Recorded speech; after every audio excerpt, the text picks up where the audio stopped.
he's like, yeah, I feel a little flat. I might have some ice cream. And I was like, oh yeah.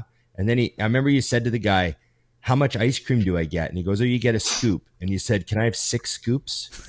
10. I said 10 scoops. 10 scoops. Okay, welcome to It's Just Bodybuilding, episode 135. Of course, Dusty Hanshaw, Scott McNally joining, and our special guest today, IFBB Pro Roman Fritz, all the way from Germany. What's going on, man? Hey, man, I'm doing good. Thank you for having me, finally. You're here by popular demand, just so you know. True story. It's an honor. Thanks. You know, we asked you a while ago, but it was a long time ago, and you were like, "Oh, I'm not really great on podcasts," and then you got roped into doing the bro chat or whatever you're doing over there. How's that been? Oh, that's awesome. I love doing the podcast with Fuad. And when you asked me the first time, I said I wasn't into I wasn't comfortable doing the talking on the internet and all that.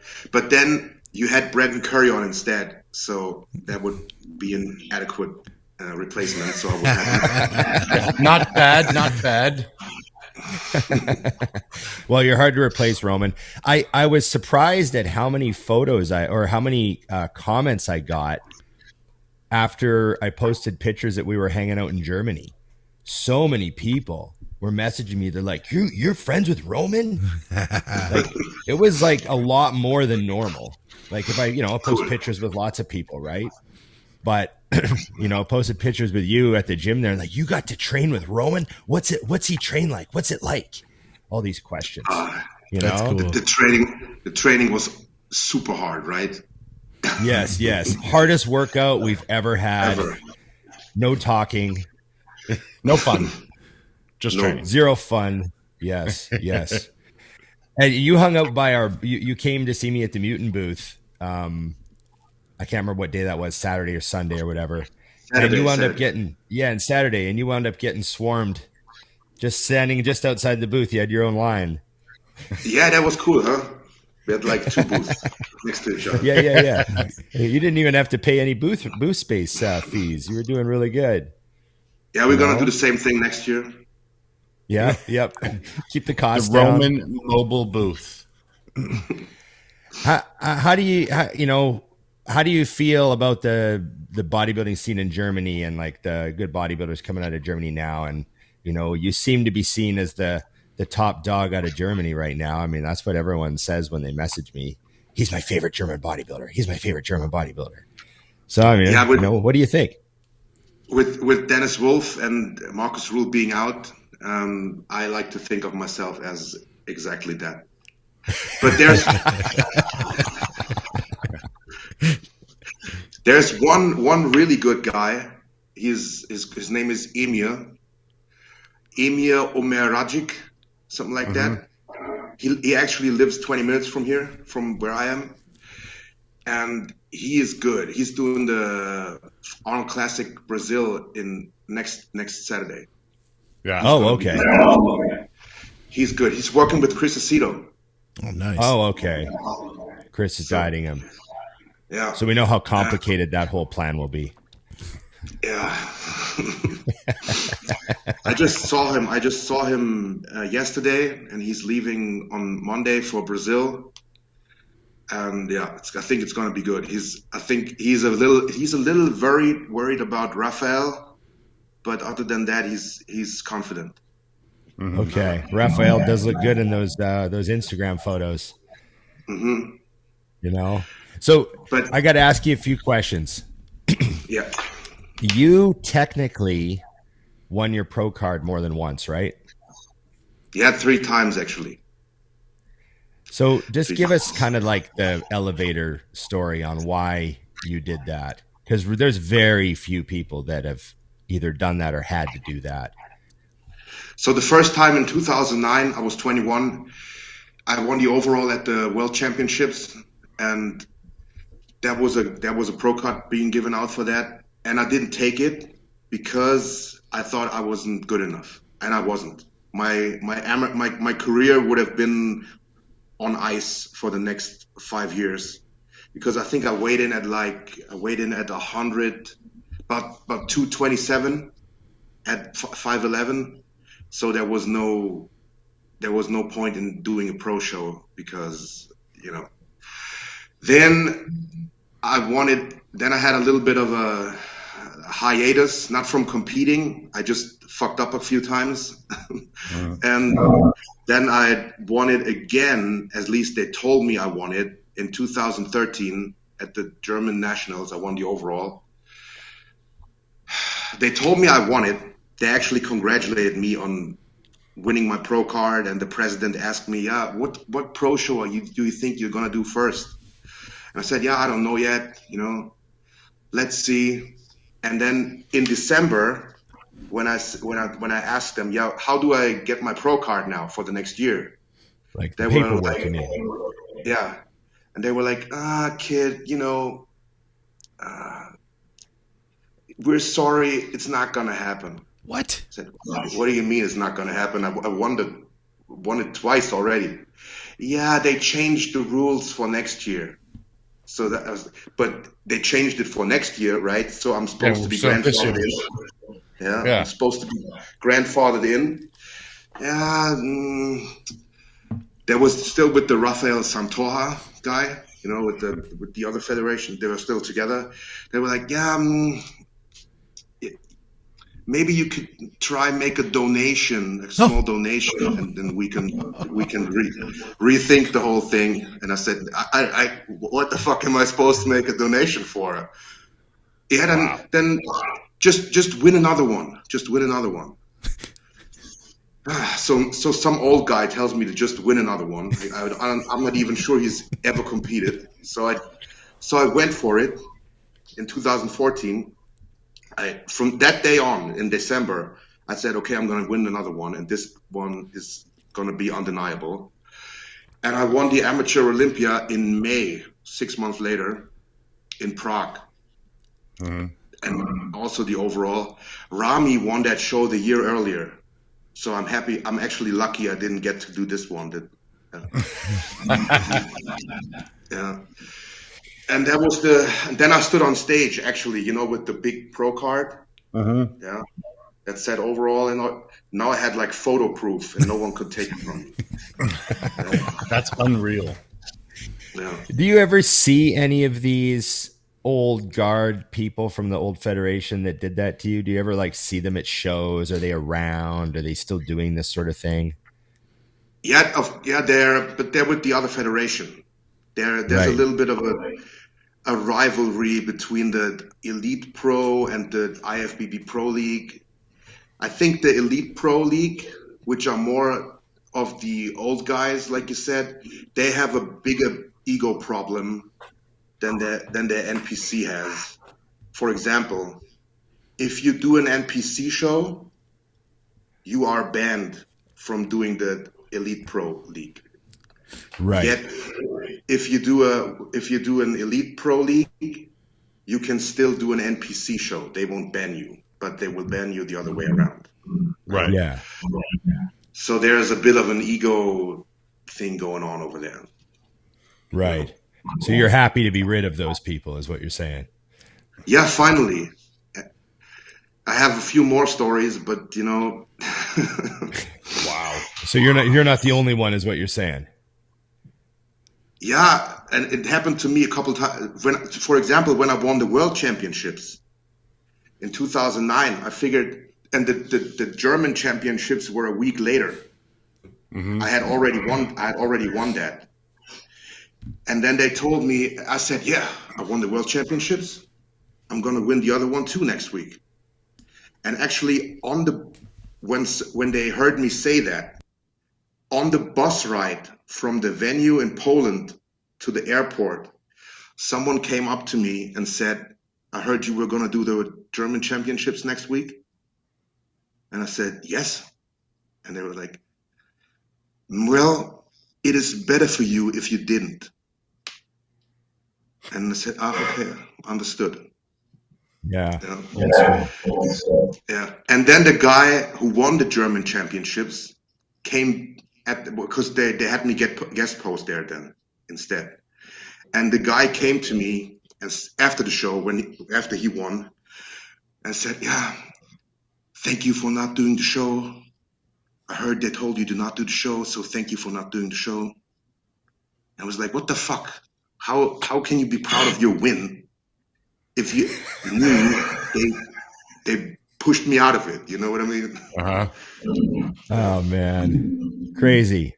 Well, I'm glad you're not going to be dealing with that at the Arnold UK. Is that the next stop for you?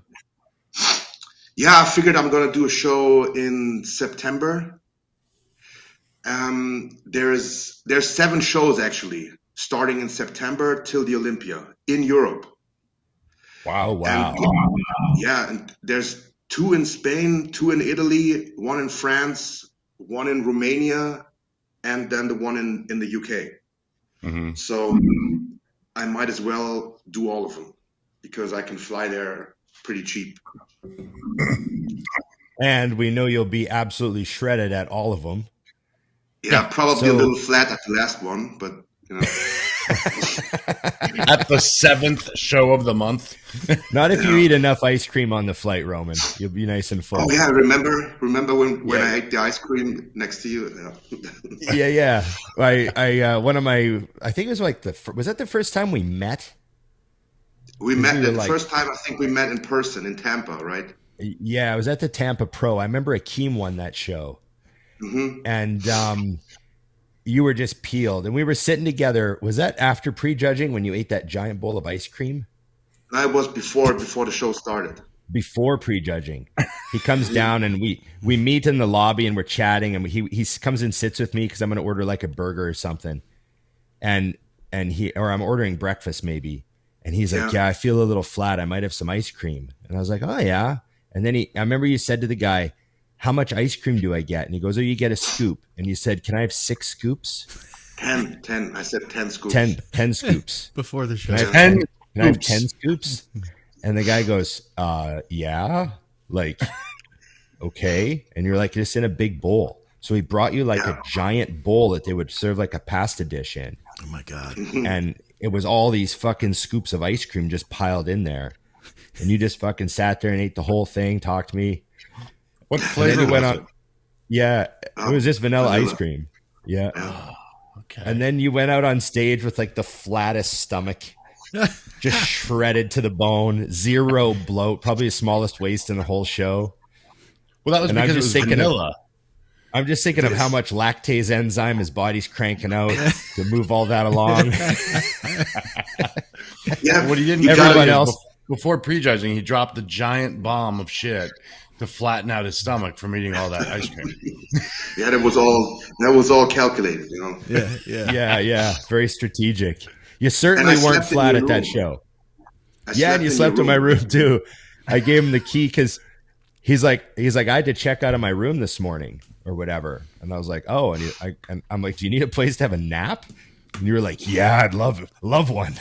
So I gave him my room key, and I was just go up to my room, do whatever you got to do. So he went up there. How many you were up there like all day between prejudging and finals? Yeah. I slept in your room on the floor with my feet up on the chair, you know. Yeah. And before that, I had a couple. You know, when you in the grocery store, you couldn't buy those ready-made cereal cups. Yeah. You know? I had a couple of those and Rice Krispie treats, and I ate those. And then I slept in your room. That was good. That was good. And you made the top 5, didn't you? I placed 4th. That was good. Yes. That was cool. Nice. I'm actually very proud. I remember they moved you up. Yeah. That was a cool story. I was not in the first call out at first. And then I thought, fuck this. Well, the ice cream hadn't hit you yet. Yeah. I'm going to keep it together. And I stood in the lineup in the back, still like this, like a statue the whole time. You looked awesome. And while everybody else was, you know, letting their guts hang out and, you know, looking somewhere else. And then I see Steve Weinberger look at me. And he taps the guy next to him and points at me. And I'm thinking, yes. And the guy nods, and then they say, Roman, join the crew. Nice. So they put me in the first call out. Like So there's 6 guys afterwards. now. Yeah. And then they even put me more in the middle. And they put I John remember De La when they moved Rosa. you. Yeah, and then they put John De La Rosa on the outside. And that was cool. Yeah, that was really, I thought, okay, man, finally something pays off. That was my best placing so far. Yeah. No, you looked better and better. And I just remember we talked about the importance of being professional on stage, because as an amateur, I always drilled that into my own head as an amateur, because I thought like I hated when I saw a stage photo of someone else and the guys in the background were relaxed. Right. And I thought, fuck, that's not even a photo of them, but they're letting themselves be represented like that. Yes. And I remember thinking like, I was always so big on that, staying tight in the line, at least your quads in your midsection, you know, and just put your hands on your hips or something, but keep your quads in your midsection lit up. And I remember you doing that. And I remember thinking like, fuck, he looks good in that lineup, because everyone else was completely relaxed. And you were just standing there like, boom. And then all of a sudden they called you up, and the crowd was cheering for you too. Like you, I mean, Dusty and Scott know what I'm talking about, but like the crowd joins in on something like that. That's a cool feeling. You know what I mean? Yeah. Like the crowd gets behind you. People that weren't cheering for you were like, fuck, what'd they just do? You know, it was pretty cool. Yeah, you had a lot of people screaming for you. And then when they moved you in, I remember the crowd was getting louder. It was pretty cool, man. You had a great showing. Did you think at that point, was that 2014? 16. Did you think at that point, like, oh, I'll win a show like right away? Well, actually, no. Because for some reason, since I turned pro, I forgot to compete to win. When I was an amateur, I was dead set on I'm winning. There wasn't even an option of not winning. And when I turned pro, for the first 2 shows or something like that, I thought, okay, I'm just happy to be here. Let's see where I place. Right. And somehow the winning mindset got lost. And yeah, I was always like, I was happy to be 4th, but then I was never thinking about winning or expecting to win as I did when I was an amateur. Makes sense. That actually, I think that made a big difference in the outcome. Is that what you're thinking now with 7 shows in Europe between now and the Olympia? Now this year, I changed the whole thing. I revamped my whole thinking process, and now I'm back to I'm going there to win. I'm not going to participate anymore. Mm-hmm. I'm also not going back to Las Vegas or Florida as a tourist. I refuse to go there as a tourist anymore. Next time I'm going to the Olympia. Right. As a competitor. Yes. Well, I mean, from what I saw when you posed for us that night in Germany, I remember me and Jamie talked afterwards. Jamie's like, he has everything now.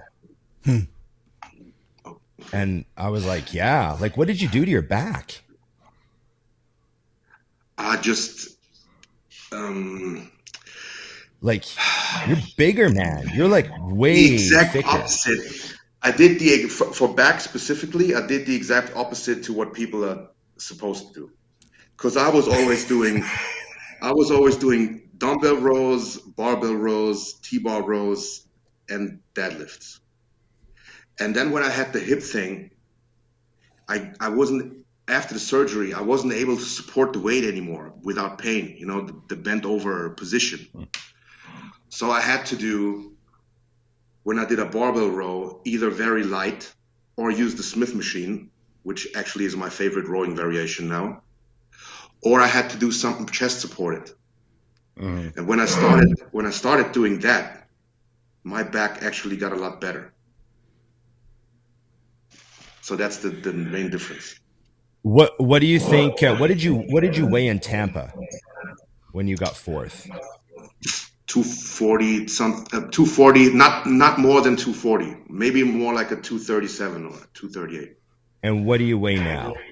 Because we know how lean you are now. People saw the pictures I put up. Yeah, the pictures only got the kilo weight. Wait, let me. Oh yeah. Got to do the 2.2 for those of you that don't know. I was 280, about 280. Shit. Yeah, Nice. So it actually Fucking big, it's going man. pretty good. It's going pretty good. You were big now. for how lean you were, that's for sure. We got a lot of questions for Roman. Yeah, I'm looking forward to it. Okay. You know Scott what? had some YouTube ones. Hey, Oh, yeah, before. yeah. Very important. What? No one said the subscribe, like. Oh shit. Oh, jeez. You guys are both fired. You're done. We've got it. Welcome back to It's Just Bodybuilding with Roman Fritz. There you go. That's it. He's on. He's got a valid point. We were so nervous about having such a huge star on. We lost track. Well, he's won track. He won his pro card 3 times. Yeah. I mean, I had a hard time winning it once. Shit. Only Jose has more. Yeah. Technically. I gotta ask one thing real quick here. Roman, is it possible from a technical perspective, can you turn your volume down on your speakers a little bit? If that's possible and you can still hear us, that might get rid of some of that feedback we had going on. As long as you can still hear us, though. Testing 1, 2. I think we're better. Is it better? That's better. Yeah. Okay, good. Do you want to start with one of the YouTube ones, Scott? The YouTube one, so I didn't tell them that we were having Roman, so I don't have any Roman questions. I just had like the general podcast questions. The ones that I have are Roman specific. Yeah. Yes. I got one for you. What's the weirdest encounter you've ever had with a stranger in public? That's a good one. FIBO counts, right? Yes. Oh, yeah. Actually, at FIBO, a couple things happened, but this one was funny. When I was with a sponsor that they only gave me supplements, that was in the very beginning, and we had to work the booth.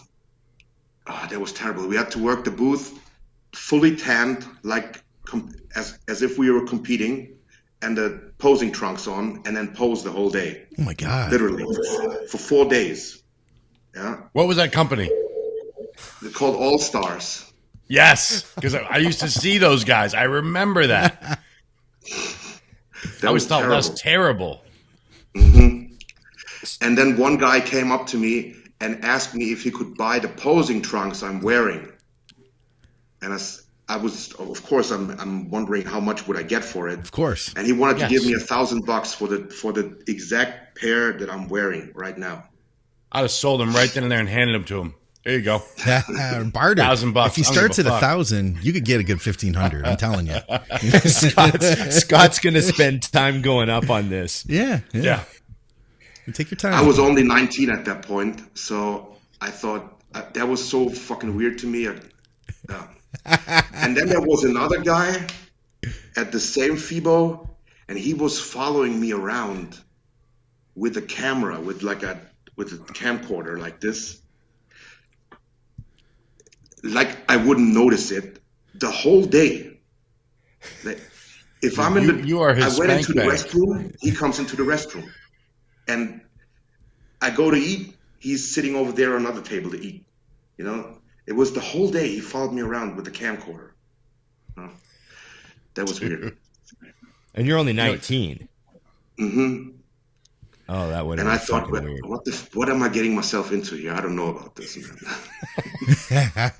standing there in Is his this underwear. normal? Does Kevin LeBron have this happening all the time? Yeah, exactly. Yeah. Yeah. That's unreal. Okay. Of course, Roman, you're going to get this type of question. It's just who you are. You can only do one sex position for the rest of your life. What is it? What are you going to do? You only get one. Justify your reason. So my wife does this thing. Here we go.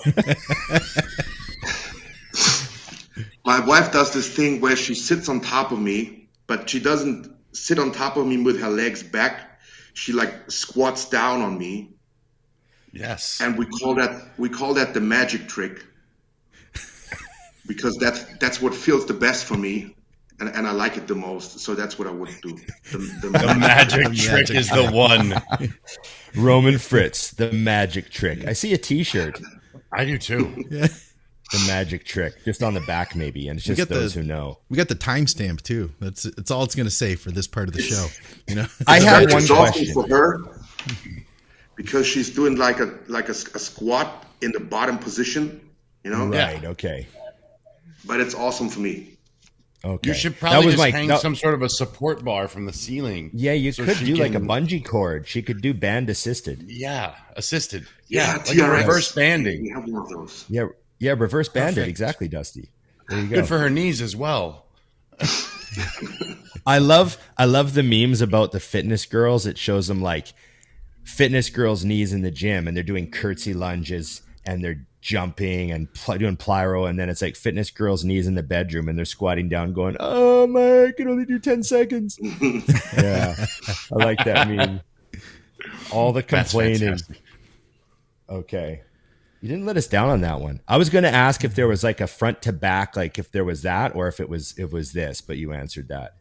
Yeah. He covered it all immediately. It was great. Technically very important. Okay. There was one about the German bodybuilding scene, but you already went over that. That was good.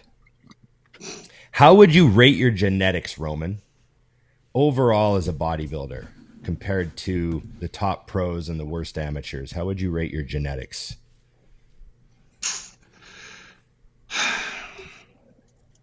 If I look at someone like Ian, I wouldn't say that, because let's say I compare myself to Ian. Ian is a 8 out of 10, I would say. I would be like maybe a 7, right? 7 out of 10. Yeah. Because so when I think, I don't have as easy as a time to grow, but I get lean easily, and I'm staying lean easily. So staying lean easy is always better than getting fat easy. Right. You know, that's what I would say. And then I have nice shape, and I pretty much have all the muscles, except for maybe I could use a little more lower lat insertions. But other than that, I'm good. Right. And then Ian gets just as shredded, but he has a little better insertions, I think. And I think he has an easier time growing than I do. So he's better in those aspects. Right. That's. And I'm using Ian as a comparison because we turned pro a week apart. So I won the show in Prague, the Olympia in Prague, and he won one in Acapulco, I think in Mexico. A week later. That's why I'm comparing myself to him, because we've been pro for the same amount of time. Yeah, and you were both around the same age, weren't you? Yeah, around somewhere like, I think he's 2 years younger. He was 21 when he turned pro. Yeah, I'm 20. I think 4, something like that. Okay. Yeah, I know. I was thinking of genetics as like several knobs on an equalizer. There's like ability to withstand injury, ability to recover and grow muscle, ability to stay lean or whatever. Like there's different, shape, so some guys have drug one tolerance. knob cranked. Yeah, drug tolerance. True. Yes, very true. Man, I see other people. Sometimes I coach people, and I give them a plan, which I think is not out of this world, and all of a sudden they have a blood pressure of 200 over 110. Oh, God. And I'm like, we're not even doing anything. We're not, you know. Mm-hmm. But yeah. Everyone knows everyone knows that one guy that did like a cycle of Winstrol by itself and lost all his fucking hair. Like there's just that one dude. Like I know a dude that did one bottle of Winstrol and he was fucking like Captain Picard bald. And I just thought, holy fuck, like I guess that's just unlucky. Shouldn't have done that. My gyno grew like that. From my first cycle, I immediately had like walnut size things in my chest. Like walnut size. When did you get that done? I had it taken out, I think at 19, had those taken out. Wow, so that happened quick. Yeah, immediately. Was like that. But my first cycle actually was just Deca, the good ones from Greece. Mm-hmm. I think, what would the Norma or Organon? Those little 2 mils. Yeah. And I had 10 of those, and I took one a week. Right. That was awesome. I blew apart. I went from 200 pounds to 225 in 10 weeks. That was right. Yeah. Drastic. What's the what's the like the status over there? Excuse me, with gear, because I know some places in Europe it's really laid back. Other places they're like, you know, really locked down hard on that stuff. Yeah, that's us. Germany is that's us. Yeah. Yeah. That's gotta be tricky when you're walking around at 280 and shredded. Yeah, I know. There was in the beginning where they just passed the law. That was 2010, 11. They were really hard on that. And now with all the refugees and war next door, I think they have bigger problems than someone juicing. Right. Yeah. Do you think it'll ever change and relax? Time. Do you think it'll ever relax there and the laws will change? They're just talking about legalizing marijuana. I did see that. I may have Googled while I was there. Possibly. I always like to stay abreast of local drug laws. You know?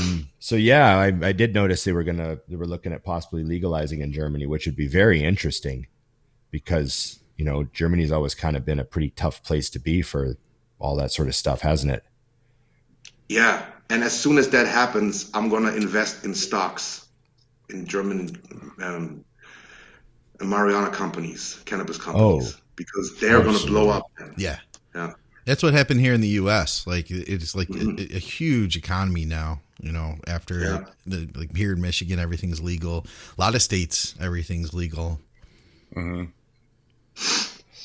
Yeah, I've got one for you. Right now, I only have McDonald's stocks. That's okay. That's good. That's a never-ending situation there. So yeah. Who's the freakiest bodybuilder you've ever seen in person that blew your mind the most? Markus Ruhl. There's no comparison. He guest posed at a show. I won the junior class at the German championships. He guest posed there. I actually have a photo with him backstage where we're both doing a most muscular. Nice. I'm around 185 and he's 300 something. If I find that, I'm gonna post it. I want to see that. Yeah, but he is a monster. He's like, especially when he weighed 330 or something like that, 150 kilos. Mm-hmm. Yeah, he was almost 350 at one point. Mm-hmm. That's crazy. He's my height, 5'11", and the heaviest I have been was 296. And I was so uncomfortable. At that point, I was 296. I had to go down in weight because I wasn't even able to perform in the gym anymore. When I put my belt on, I was already out of breath. Just putting the belt on was like, and then imagine another 50 pounds on top of that. Yeah. How long ago was that you were up there, like in the 290s? That was just maybe 10 weeks ago. No kidding. Maybe 10 weeks ago, yeah. I was 296, and it was too much. I thought I was going for 300. Yeah. I thought I was going for 300, but it felt so bad. I thought there was just no benefit from getting another 5 pounds. Yeah. You know? Right. Was your cardio so bad that even the magic trick was wearing you out? Mm-hmm. Yes. It's funny that you say Marcus, because I always say that too. Yeah, he's I don't know. There's no words for it. And the way he trained, I don't even know how he did that, and how he talks about training or his nutrition. I saw a seminar of him. He said he ate 1,000 grams of protein a day. Wow. 1,000 grams of protein. So that would consist of a kilogram, like 2.2 pounds of chicken, and then a kilogram, also 2.2 pounds of protein powder, a kilogram of rice, and that was his whole diet. That's how he would start his show prep, and then he just reduced the rice and keep the 1,000 grams of protein. And up the cigarettes to help, with the suppress appetite.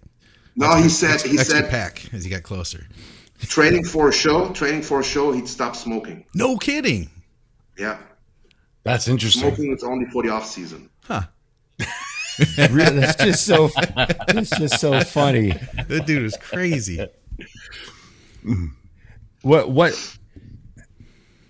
other stories do you have about Marcus? There's got to be a few more of them. He's just a legend in Germany. I just hear him talking like in seminars and all that stuff. And there was actually one cool story with me. We were both at a show for our sponsors. He was hosting the show on the microphone, and then he got me up on stage to give out a couple of awards, and then the crowd asked me to take my shirt off. So I did. And then he told me afterwards, man, I've never seen anyone with detail and cuts and everything like you. And I'm thinking, he tells me he has never seen anything like me? It's like, get out of here. For example, if you watch the Battle for the Olympia in 1999, he does a little bit of a show training afterwards. He's mind-blowing the way his muscle looks and the cuts and everything. And then he tells me that I look great. Yeah. Which, right. Blew my mind. And then I know one guy, he trained at his gym. Markus prepped him for a couple shows. And he told me that, the cable crossover curl like this. Yeah.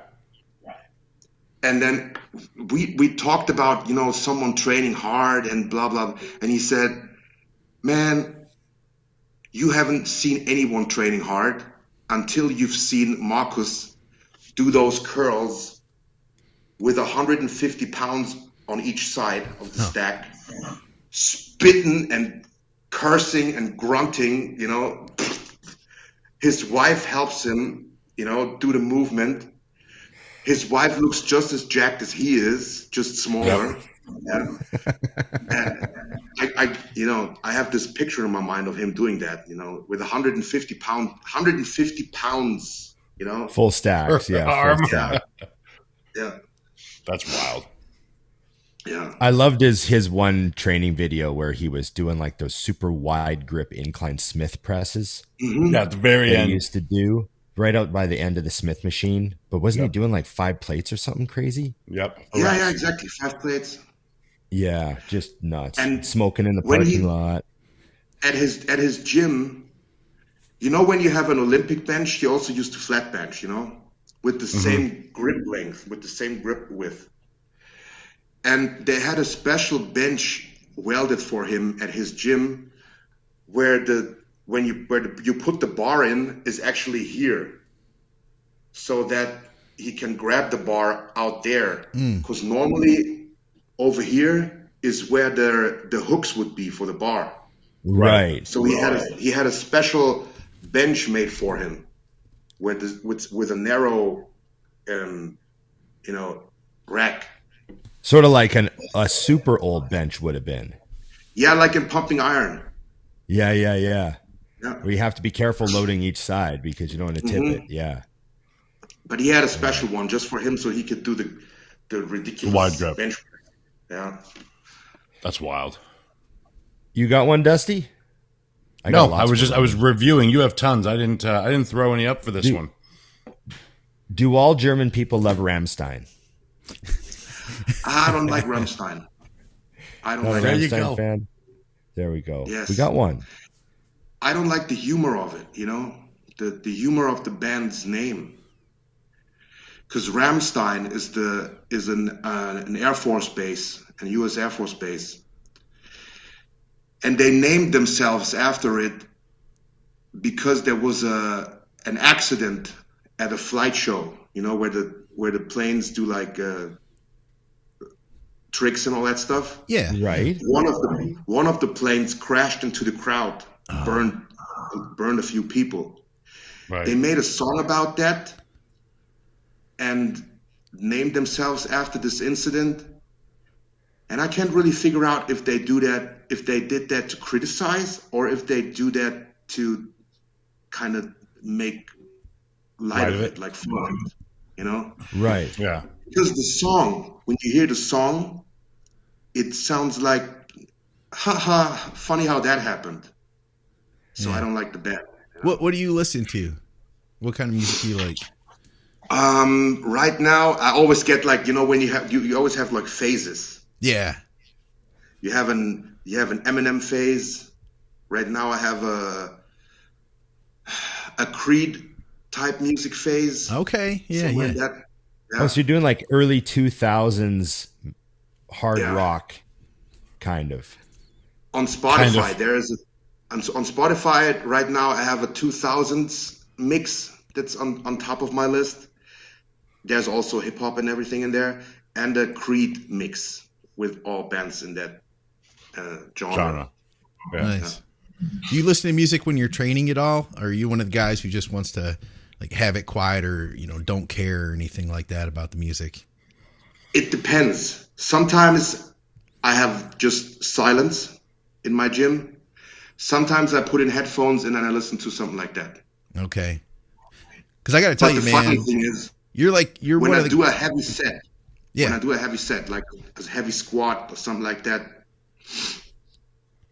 if I listen to music beforehand, I take it out, put the headphones somewhere else, and I do those deciding sets without any music.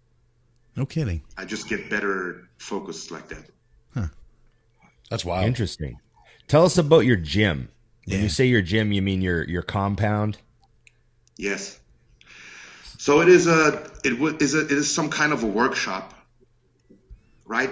Where I'm in here, there's an apartment, and right below it, there's a work. It used to be, I don't know what they did in there or what they produced in there. It has big doors, big steel doors. You can drive a car in, and it is a lot of space in there, of course. And now with the equipment, I know you guys are into equipment. I bought all the equipment that I wanted to have. Nice. And for some pieces, it actually took me a lot of time to find them. So it had to be a Cybex Smith machine, the old one. Love that one. Those are the best. Yeah. Had to be a Cybex hack squat. I wanted the Cybex leg press from Dorian, the Dorian in the Dorian video. Yeah, the Mark 1. Then I have a Strive leg extension. Ooh. A Strive lying leg curl. A Cybex seated leg curl. I have one of those Cybex calf sleds, where you put the plates underneath it and you. Yep. Like a 45 degree. Thing. Yeah. Yeah, this is awesome. I love that one. Then I have a seated calf, of course, from Hammer Strength, and a standing calf. What else do I have? A regular power rack, of course. Mm-hmm. A cable crossover pulley, a pull down, just regular pull down. And I've just ordered it. The exact same pullover that Dorian has. The machine plate loaded pullover from Nautilus. Yep. Right. Love. And then the Hammer Strength pull down and the Hammer Strength incline press. I've just ordered them today. Yeah. Oh shit. Today. That's awesome. Today. That's cool. That's going to be a good setup. So how many plates do you have down there? You got enough to load the leg press up? Yeah, just enough. But then I think I have 15 pairs or something like that. Right. Oh, okay. That's lots for a home gym. Fuck. Yeah. So do you just rent the space? Yeah, I have this apartment and the space downstairs, and I have an extra house in a different city that is just vacant right now. What are you going to do with it? We're going to do property with Roman now. Yeah, I don't know yet. I got to make some money from it. Right. Are you going to reno it and flip it, or rent it out, or Airbnb it? I'm not going to sell it because where it is there's very good property value. So Right. if I sold it, it would be stupid because I could rent it for much more or make much more money renting it. Right. Right. Over time. Yeah. When did you buy that? I didn't buy it. I got it from my family. Ah. So it's Just yours lucky. now. Yes. Awesome. Okay. I remember when I got my hack squat and I was putting pictures of it up. Roman was like, "Yeah, well, I got a Cybex hack squat." I remember that. And then I've seen you on that thing, dude. You are. I was going to say this earlier, man. When I think of you, Roman, I think of somebody who is a very intense trainer, and for that reason, and for how peeled you get, you've been one of my favorite guys. Since I've known of you.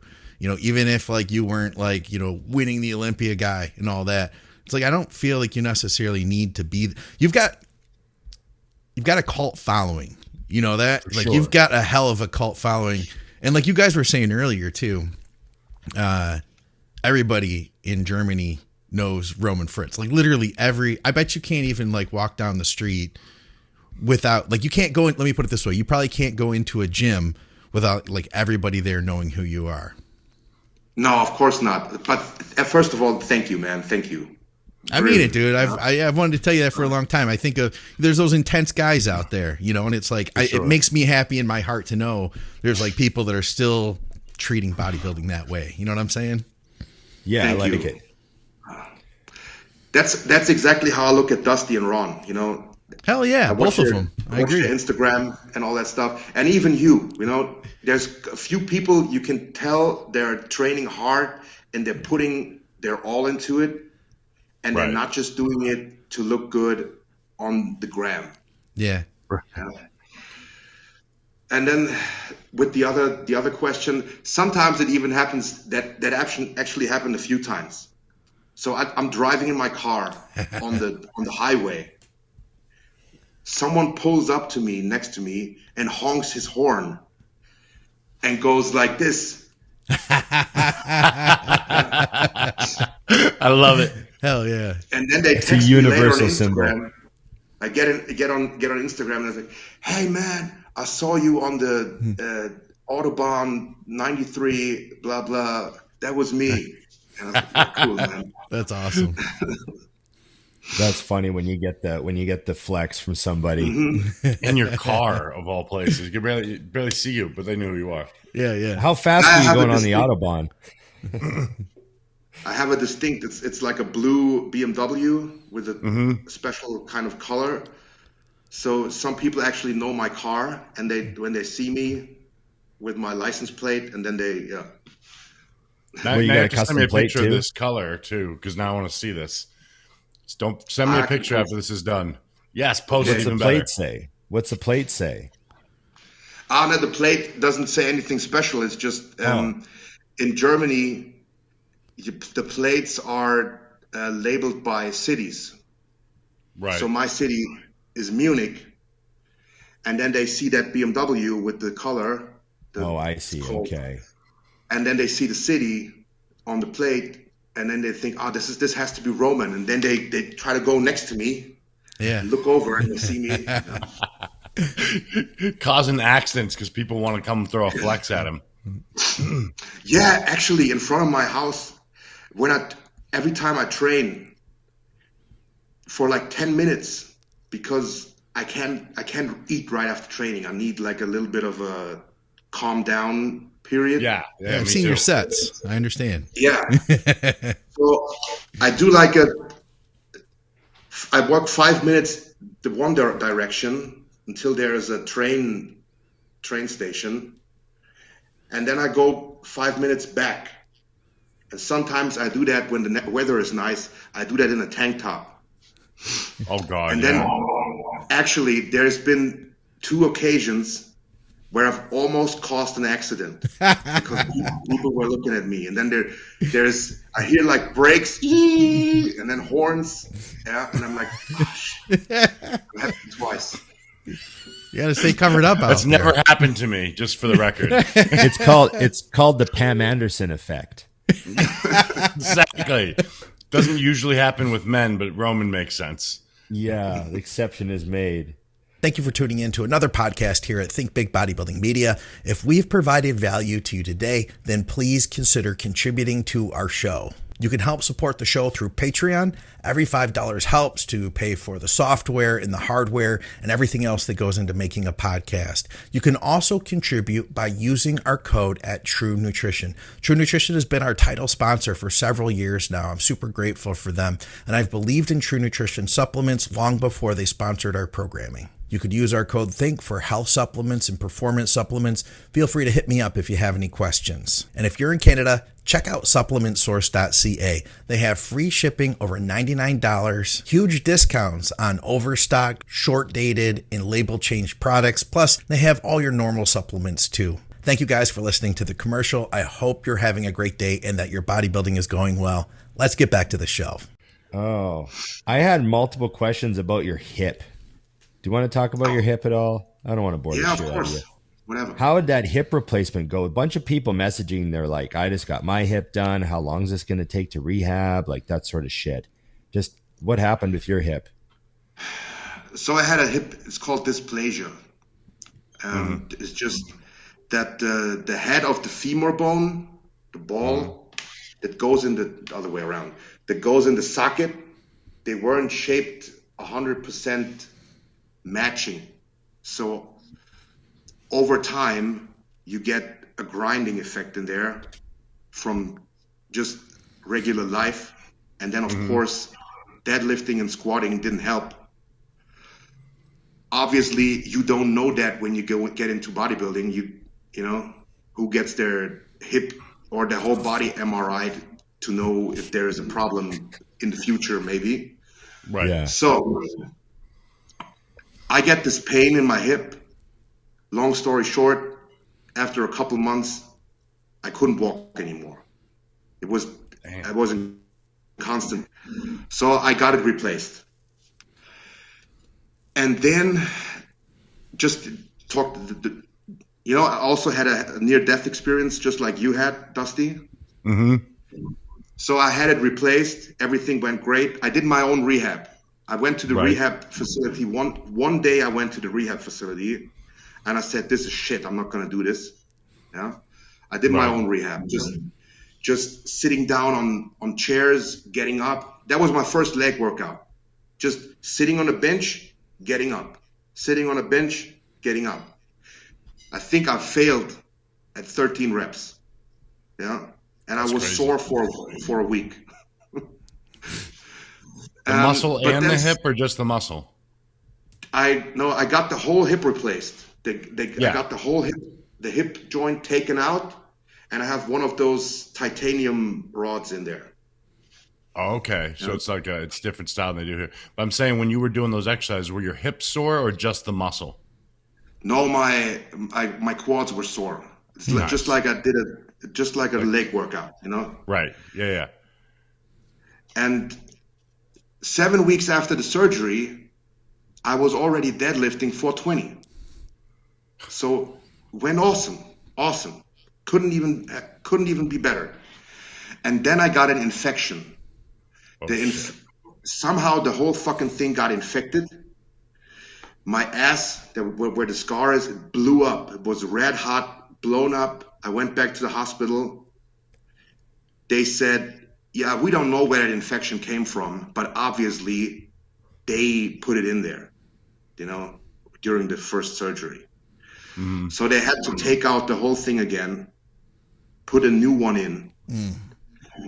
And during that surgery, because it took so long to do that, they gave me a different kind of anesthetic. This, you know, you get the gas mask where you inhale the gas.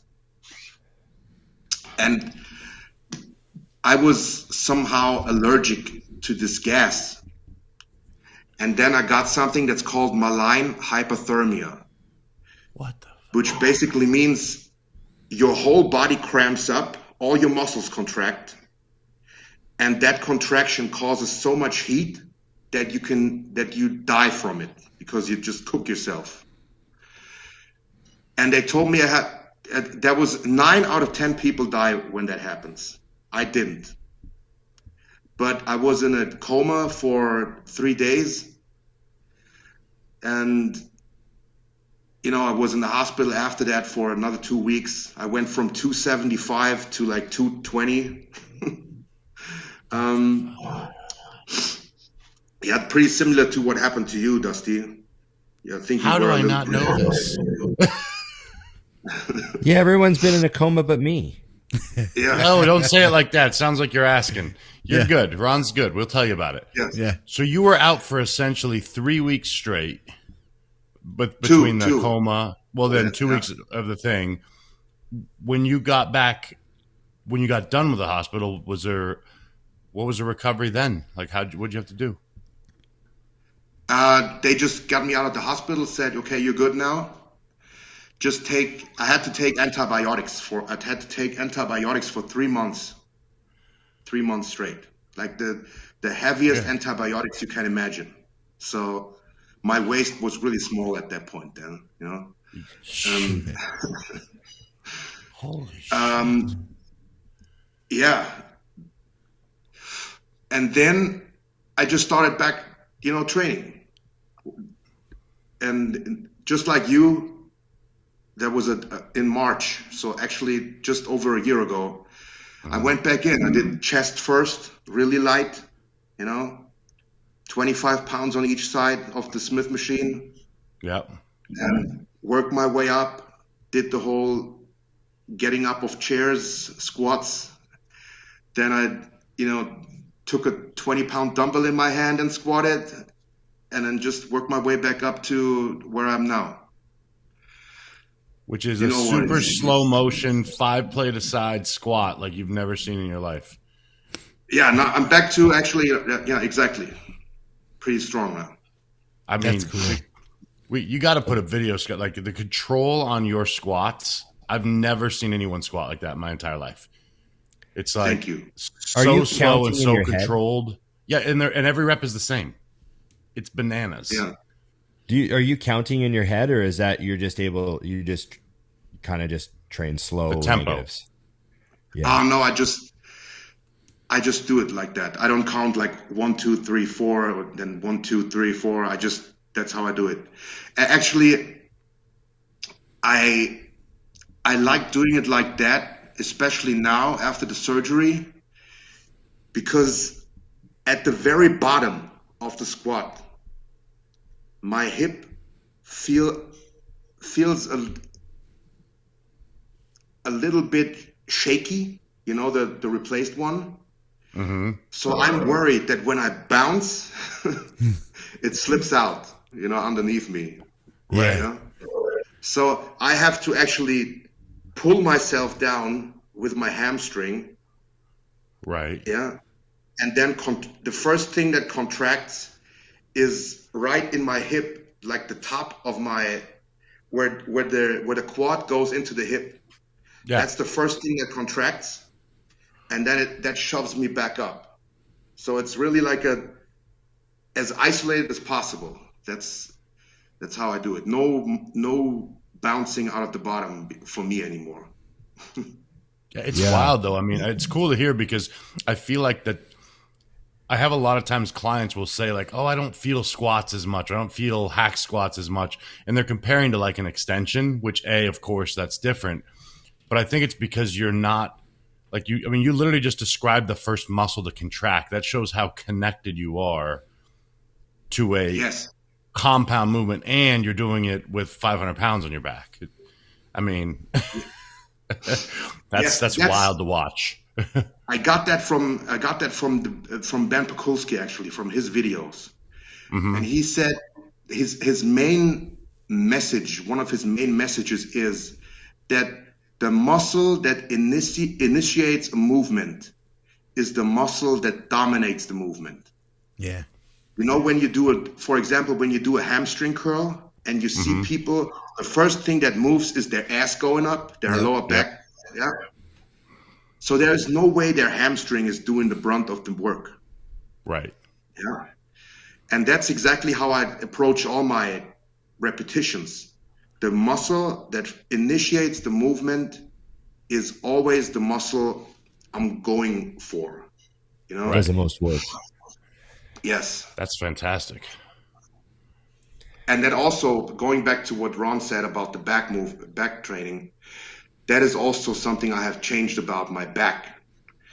I was always going for, barbell rowing, get it up here, somewhere there. I don't even know how I got it there. Right. Now I'm focusing on contracting, like getting my shoulders like this first, and then pulling through. Yeah. Uh-huh. But thank you. Coming from you, that's a big compliment, Dusty. But just a wild, I think it's cool because, especially with your back training, a lot of people it's like you have a body part. Like a lot of guys say their arms, they don't grow, but then they keep doing the same shit. Like you got to have, you had to basically completely throw out what you were doing and be like, well, we'll see. And then you had to commit to it long enough to decide if it was going to work. You're probably using half of the poundages in the beginning, which was probably really weird. I mean, I wish more people would see that because it's what works for you. And like Ron said, I mean, Ron showed me some of the pictures. I mean, your back is a different person a year later. And we're talking about a year where essentially 3 months of it, you weren't even healthy because you had the hip done. So what's it going to be in another year? As an advanced guy. It's not like you just started. Yeah, exactly. A guy who's turned pro 3 times. That's wild. I've got there's a bunch about, there's all these legends about Roman eating whatever he wants and staying shredded, right? Now, how much of that is true and stuff? So what does your actual off-season diet look like? Like you were super lean when we saw you in Germany, but what are you actually eating? That was 3 or 4 weeks ago. I've uploaded a full day of eating video on my YouTube, and it's actually in English. So you can watch it. Nice. Yeah. I do eat clean food, obviously, which I've never believed in like a Juan Morel type diet where you just eat calories.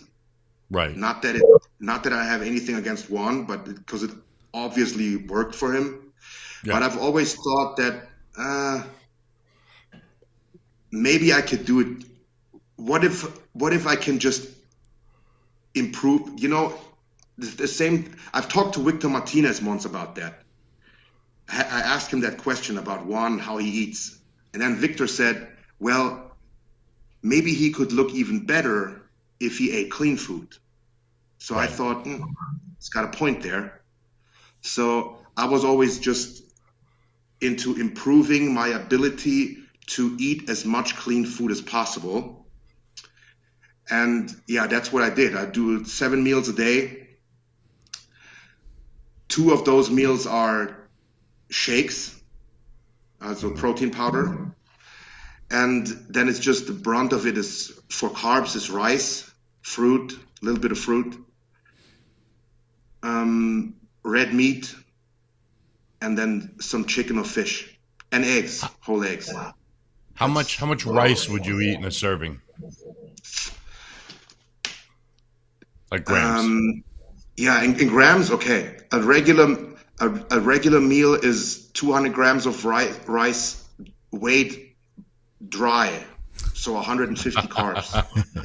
Yeah, there's a big one for everyone that's confused. When you said 200, I'm like, a cup? Dry. So it's like 450 grams of cooked rice is about 150 carbs. I think. My total rice over the day is 1.4 kilos, I think.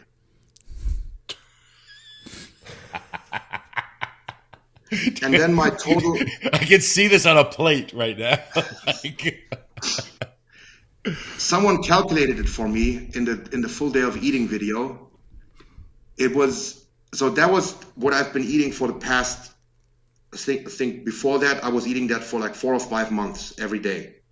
It was 9,400 calories, 1,400 carbs, 600 grams of protein, and I think 120 grams of fat.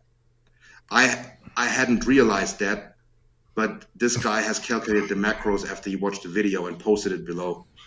So, yeah.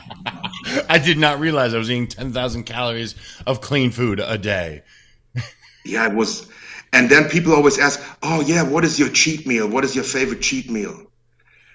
And honestly, when I eat that much food, a cheat meal is when I skip a meal.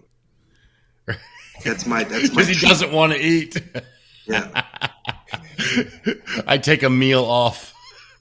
One of the questions I had, Roman, was if you had to miss a meal every time you had sex, how many times a day would you still bang? I would miss 1 meal a day. And he'd be so happy for 2 reasons: missing the meal and he gets the sex. Right. Oh man. Yeah, you're known for your food intake. Yeah, you had a bunch of funny ones. There's a lot of sex related ones. What's is this because of bro chat and yeah? Why does everyone want to know your sex life? Like being on Fuad's show. Fuad always asks about it. For some, I don't know why. Fuad is always like, "Hey Roman," the first thing he asks, "Oh man, Roman, good to see you. Have you had sex yet today?" And then he just goes on, what did you do and blah, blah. And of course, if you ask me something, I answer honestly. You ask it, you get the answer. Okay. Right. Yeah. Well, it was good to meet your wife because I got to meet the woman behind the chest day shirt. Yes. Dusty, do you know the chest day shirt? What does this mean? That's why you just immediately lost me. Oh, do you have wait? You got to show Dusty the chest day shirt. Do you have one? Show everyone the chest day shirt for those who haven't seen it. I gotta grab it. That's fine. Yeah, go get it. Okay. We're not going anywhere. You haven't seen the chest day shirt, Dusty? No, I haven't either. Oh, big fan of the chest day shirt. But I didn't see the episode where he was talking about it on Fuad's show, but when I met his wife, I'm like, oh, you're on the chest day shirt. This is where it all came together. This is fantastic. I feel like this part of the episode is just for me because everyone else knows what he's talking about. It's all right. I don't know what he's talking about either. So. Oh, I got a bunch of. I had a couple questions about the chest day shirt. How many chest day shirts did he sell? That is nice. Freaking amazing. I want to buy one of your chest day shirts as a supporter of chest day and you. That is the greatest thing I've ever seen. I'll send you one. Okay? Freaking amazing. Oh my God, that's great. So the story behind it is... Everyone loved it. There we go, story. The story behind it is... my wife, we didn't live together yet. And she was at home, and we didn't see each other for 2 weeks. And then she just randomly, this exact photo, she sent it to me. She sent it to me just randomly. Just like a casual, like she just took it in the mirror that day. And yeah, exactly. And I'm sitting there with my phone like, man, we should put that on a t-shirt. So I made one t-shirt, one for myself, just to surprise her. Yeah, as a fun, as a joke. And then she liked it. She thought it would look cool. And then I thought, man, maybe we should commercialize this. So I printed a few t-shirts like that, and they sold, and I kept printing them, and they still sell.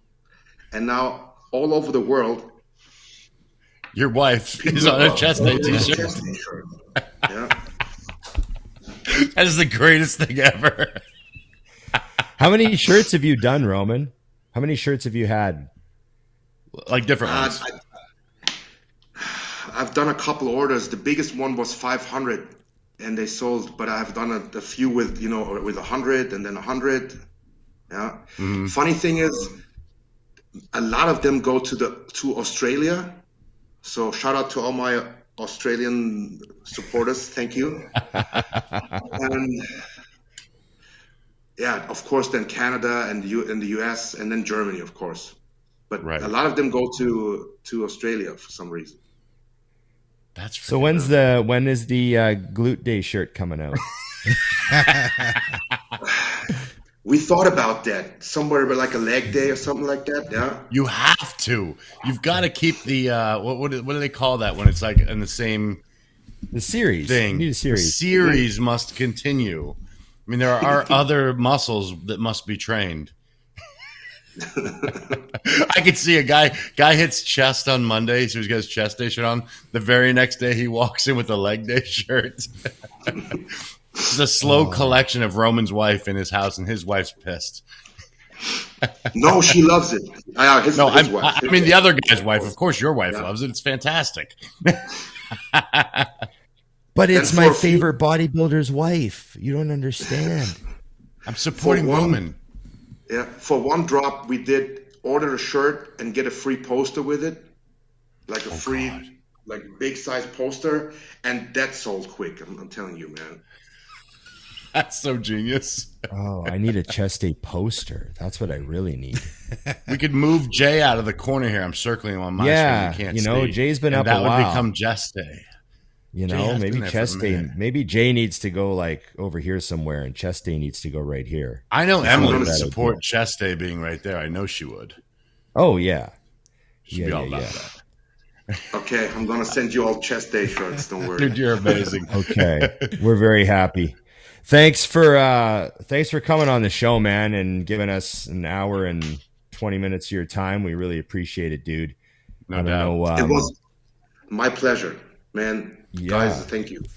Well, we'll have to make you a 2-time guest very soon. There's a very short list of people that have been on twice, Like I think Ian, Hollingshead, a couple guys like that have been on twice. Jordan. Yeah. Yep. So we'll have to get you on again, man. It's always great to see you. I'm very lucky that I get to travel and actually, run into people and go to the gym and train. And me and Jamie the Giant and you had a good time at the gym that night, closing up FIBO. So awesome. We'll have to do it again for sure. And you know, this is going to be the year that you go to the Olympia, dude. For sure. Yes. Like, that's my plan. Your physique in the type of condition you always come in with 7 possible shows, all in Europe. Yeah. You know. Your word in God's ear, as we say. There you say. Knock it out of the park, man. Thanks for coming on. And, you know, we're rooting for you, buddy. No doubt. Thank you so much. It was an honor, finally. And, yeah, good night. Okay. Cheers, Rex. So, Scott, I have to tell you this real quick because it's funny. Yeah. And you might have even noticed. So when we started, I was baked out of my head. And I was falling asleep. Were you really? Literally, I was like, I had to drop my head so I could close my eyes for a second. You had the hat, so you could. Yeah, so I kept doing. If you watch the episode, you're gonna see me doing this. Yeah, because my eyes were like blurry. Yeah. I was like, fuck. And then at one point, right before I kind of came to life, I kind of drifted off, and I went like this. Yeah, and then I was ready. And then I had the rest of the podcast. I was on fire. You were fresh. You were ready to go. You gotta watch it. I was like, dude, this is. I'm literally. I sent. I don't know if you noticed, but I sent Nikki to the store to get me a Monster during the show. You're kidding me. And she went. I texted her, and she went and got a Monster. And you'll see it comes in, and I'm like, that's a keeper right there. I need a Monster now. I'm fucked. Oh God, that's the behind the scenes stuff. Exactly. But we can keep this in, right? We're keeping this in. Why not? We got to keep it in. Yeah. Oh, it was fucking gold. I'm like, wow, I am wrecked right now. We've had a few episodes where people are like, Ron's really stoned for this episode. Dude, so if you watch, when you're watching the edit, you're going to see a lot of this for like 10 seconds. And then I come back up and I try again. It's like, no, you're not come bored. on, Dust. You can do this. I promise, Roman, I am interested. I'm just really fucking wrecked. Dusty's really bored at the Roman Fritz interview for some reason. Do they not like each other? He just keeps looking down. Oh, good stuff.